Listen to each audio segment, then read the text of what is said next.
Now let's talk about frames. This is a document that has 3 different frames. The title goes here. This is a standard layout for documents like this. Here's a menu, and the content will show up here when you click on things in the menu. So much for that. This is how the document works in the HTML. This is the outer frames document, and it uses the frame set DTD. It has a title which displays at the top of the browser window, and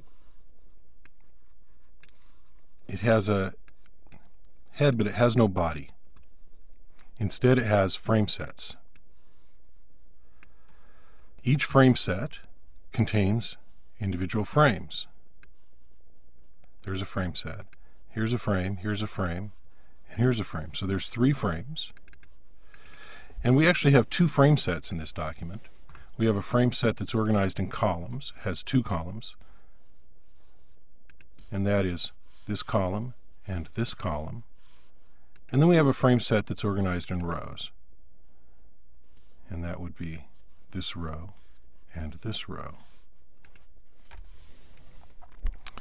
The column specification has one item for each column. You can have as many columns as you want. In this case, I have a 130 pixel wide column and an asterisk, which means take up the rest of the space. You can also specify them in percentages. And likewise in the rows, I have 75 pixels at the top, and then take up the rest of the space. It goes from top to bottom. The columns go from left to right. And then each frame set will have as much content as is specified in the specification. In this case, there's a frame and another frame set in the 2 columns. The first column has this frame, which has nav.html and is named nav. And then there's a frame set, which itself has 2 frames, one for titlebar.html named titlebar, and one for default content.html named content.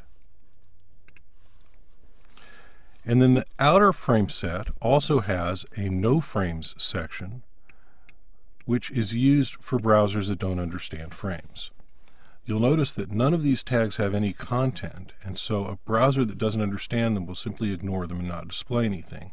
The only actual content for an older browser is in this no frames section, where there's a little information about how they can also see what the people with frames capable browsers see or experience. So that's the overview of the frames, and in our next lesson we'll look at the HTML documents and see how they address the other frames.